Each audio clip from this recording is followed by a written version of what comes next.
back, guys, to the SSL here, down here live at the Nexon Arena. I am Valdez. Joined with me is Wolf. We just saw Biel smack around Truss a little bit, his former teammate, rather. And we're about to go into a ZVZ here. That's right. Now, Zerg vs. Zerg is a very different matchup here in Legacy of the Void. I mean, Zerg vs. Zerg has always been a kind of a crazy matchup. It's all about, like, greed. Greed is the sin in Zerg vs. Zerg. It's like, were you too greedy and you die to an attack? Or was he being greedy and you were being safe and then you die? It's a tough matchup, but Soulkey has returned to Starcraft 2. He kind of took a break, he played some Brood War, and now he's back, and he's got a long list of achievements in StarCraft 2. He's got a great Brood War career as well. He's got like a million wins in Pro League. Like, I think he got the million win achievement. And he actually defeated Biel in the winners match at the qualifiers, so maybe part of the reason why Biel is not so happy he's going against one of these two guys. Solar here, known as the best Zerg so far in Legacy of the Void, looking to get some results to back up that claim, but he's been crushing the ladder, and we've just heard about, just custom matches and stuff. This guy has just been crushing everyone, man. Yep, he's got a ton of tournament wins overseas under his belt. He won the Shoutcraft Invitational. He won DreamHack Stockholm, the AZO Open, I believe that one was. He won the Rocket Legacy of the Void Championship as well. These guys actually have quite a rivalry online. They played against each other in many online tournaments, and they actually go about equal with each other. I was looking it up, and it's like every time it's like a best of three they play against each other. It's always a 2-1. These guys are really evenly matched in skill. I think most people would favor Solar going to this, but I feel like people should not underestimate Soulkey. He's really put like his whole heart and soul back into StarCraft 2 since joining TCM, and I think he's really given Legacy his all right now. Yeah, I'm really excited to see what he can do here up against Solar. But guys, we're going to go into the interview VCR right now. 게임이 좀 저한테는 좀 쉬운 느낌이에요. 공원산 넘어오면서 약간 게임이 저한테 좀 잘 맞아서 저는 되게 자신 있어요. 삼성 갤럭시 서그 강민수입니다. 제가 지금 성적을 잘 내고 있고 분위기도 최근에 좀 좋은 것 같아서 좀 군단의 심장보다는 훨씬 자신 있는 것 같아요. 잘하는 것 같기도 하고 못하는 것 같기도 하고 약간 애매한 느낌이거든요. 제가 그래도 김민철 선수보다 일단 지금 동호회생 때 쌓은 커리어가 높아서 되게 할만할 것 같긴 한데 동족전이다 보니까 좀 확실히 변수가 많은 것 같아요. 아직 강민 선수는 어리니까 기회가 많잖아요. 저는 지금 다시 복귀하고 시간이 많이 없기 때문에 제가 이기고 싶거든요. 조졌으면 좋겠어요. 우승도 해보셨고 지금까지 많은 영광들 누셨는데 저도 이제 한번 해볼 때가 되지 않았나 싶습니다. 목표는 언제나 우승이고 목표는 일단 최소 4강이고요. 그래서 제가 운이 좋으면 충분히 우승할 수 있을 것 같아요. 이번에는 기대를 저버리지 않고 기대에 좀 부응할 수 있게 좋은 성적 낼수 있게 할 테니까 많이 응원해 주셨으면 좋겠습니다. 봉호 때 그래도 제가 지금 잘하고 있고 더 잘할 수 있을 것 같아요. 지금보다. 그래도 이번에는 꼭 제가 기대에 부응할 수 있도록 하겠습니다.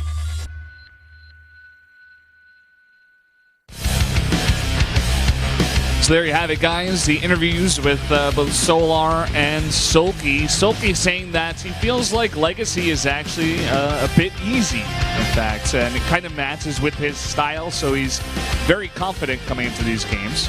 Yeah, and we saw Soulkey actually was really interesting. Said like basically, games just come naturally to me. Like games are easy for me, and so I think when he said that, he was kind of referring to him taking a break from StarCraft 2, but easily returning to form. And here are our Korean commentators, very handsome. Yeah. And actually, just a little bit of trivia for you guys. The guy in the center, our new commentator for Starleague, actually used to commentate the GSL when I first came to Korea, like years ago. Yeah, and he did a bunch of commercials over there as well. Yeah. That's when I saw him a bit. I also used to see him in the early days of GSL.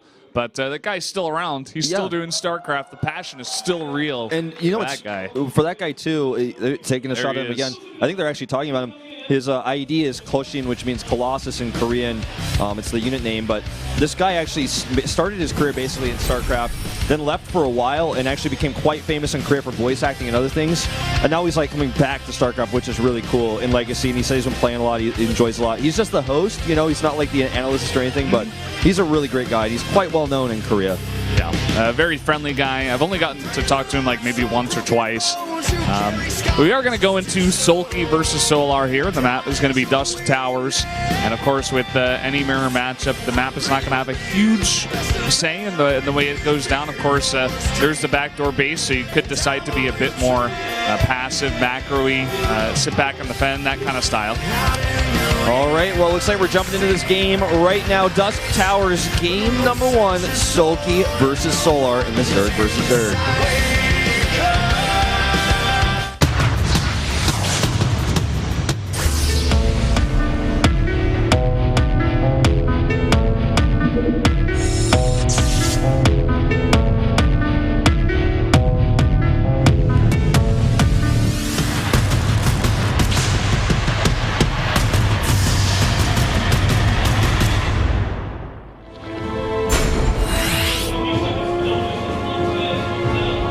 So here we go, starting off set number 1 of match 4 between these two Zergs.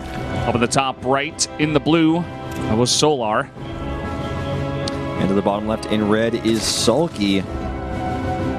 Now, Soulkey, for those of you guys who know, I feel like Solar is much more well-known right now than Soulkey for most newer StarCraft fans who didn't follow since StarCraft 1, so I'll give you a little bit of info about Soulkey. Soulkey was one of the best Zergs on Wungjin Stars back in Brood War and ended up moving to SKT when he switched to StarCraft 2 as Wungjin actually disbanded and no longer existed after like that hybrid Pro League season that nobody likes to talk about. But we all like to ignore and pretend it didn't happen. Yeah. He got his 100th win, or maybe 200th, I can't even remember, in Pro League in our first real like clean StarCraft. Or actually, no, it was our second one. It was the first season of Pro League for StarCraft 2 is one with EGTL, so it doesn't feel clean to me. But then we had 2 seasons after that, right? And the new season's going to be happening soon. Stop asking about it, guys. I can't tell you anything about it yet, but it's coming out soon. But anyway, Soulkey then took a break from StarCraft 2 and returned to streaming Brood War, and it was making a lot of money doing that. It's a common thing for ex-pros to do. Was now back and is doing really, really well in online tournaments and had a pretty tough road in the qualifiers. And is going up against a Baneling Nest here. Yeah, talking a bit about these builds, it looked like a very early gas into pool, probably at around 14. Just gonna slowly build up these lings. He's totally went around all of these scouting overlords of Soulkey, so Soulkey really doesn't know what Solar's doing right now. Now 13 pool Baneling is like the new 10 pool Baneling. And it's a much more high economy attack because you have more drones in this expansion. You have more workers, and the units are just going to keep coming. And this is going to be tough for Soulkey to defend. Well, Soulkey has spotted it now. He's pulled back all of his drones into the main. And he's making a spine crawler here as well as his own Baneling Nest, which he's definitely going to need. He's not going to have speed. That's a really scary thing. Solar should be able to outmaneuver him here. The Queens need to get on the ramp before that happens. Here come the Lings trapping the Queen here, and the Banelings can go straight through the middle. Going to wipe all those Lings off the map. The second Queen will fall here as well, and this is a disaster. The spine is finished. Actually, no, it's not. It's just barely not. It's just barely not, and the Lings are going to get us around here. Going to take it out. That one Baneling is going to explode, but there's no defense now. There's not nothing. Even one Queen. Some Lings are popping out, but there's just nothing to defend this. Yeah, he's just going to make a Baneling here and end the game. Warrior fans here super excited. She's a big Solar fan, I guess, or, just watching this occur. And that is basically going to be game, guys. The Baneling is going to hit all these drones. Okay, everything I say just stops happening. Really, really weak over here. Coming in right now, the Baneling is on the chase, trying to get one hit. 4 drones are going to go down. Soulkey does have his own Banelings up now. The nest finished, and he's sneaked the Banelings to the bottom. Good position on this Queen. Looks like he's actually going to survive this. Yeah, that's going to be an insane hold, but he is sustaining a lot of damage in the meantime. Yeah, his lack of Ling speed is really starting to hurt him here. He's finally got it. Now, one Baneling actually going to get a decent trade there with about 4 of Solar's Lings. A lot of very weak drones. 10 have gone down. Right now it's 13 to 10, and there's still some Lings in the base. Yep, and he just needs to keep making Banelings here and doing good trades with them. That was like 1 for 2, which is not the best. Now, one of the big keys here is even though Soulkey has like a 3-drone deficit, he has more larvae. And he has Queens out now, and he's going to have the defender's advantage. The rush distance on this map, even though it's a 2-player map, is actually quite long. So Oh, even gonna lose these Banes too. Oh my god, if he gets that one. Oh, that was so close. Just barely going to get out here, but it's only one Bane. He needs to get a really big hit right now. Oh, look at this, trying to get the connect here with the Bane. It doesn't happen. That was some luck there from Sword to actually be able to sneak through that, because Soulkey's setting up a really nice trap there for the Baneling to hit, but these attacks are getting flimsier and flimsier, weaker and weaker, and he's all-inning. He is not transitioning. Yeah, he kind of has to from this point. The Banelings are coming through.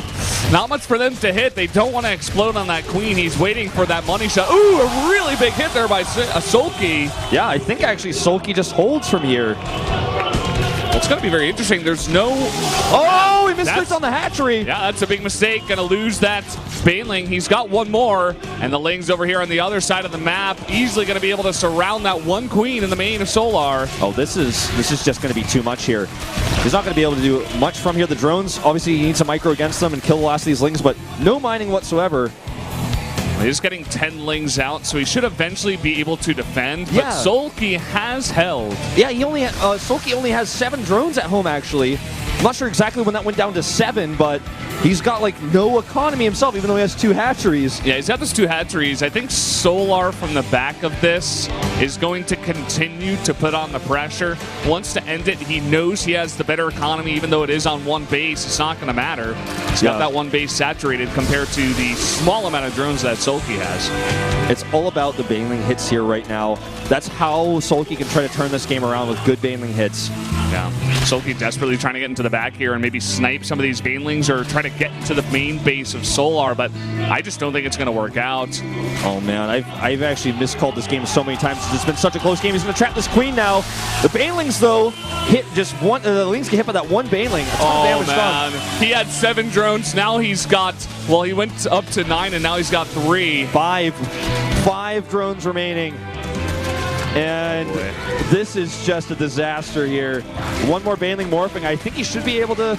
Nope, that's it. Yep, GG. I was going to say maybe live for like one more second and then fall apart. That's exactly what happened. Solar taking the win there with a very nice, very aggressive play there on that 2-player map. This coming out 1-0 in the series so far. This is what ZVZ is to me, Valdez, in Legacy, is like... There's all sorts of different aggression you can do. There's all sorts of different builds you can choose.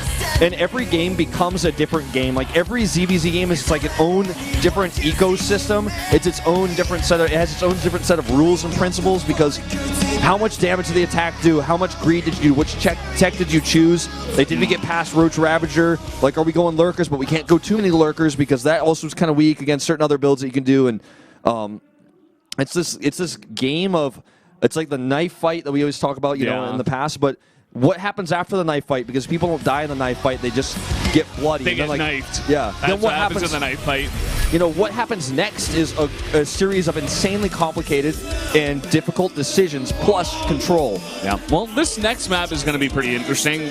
Probably won't see that kind of build out of either of these players on this map. Runes of Ceres, the biggest map we do have in the pool. Gigantic 4-player grassy green map.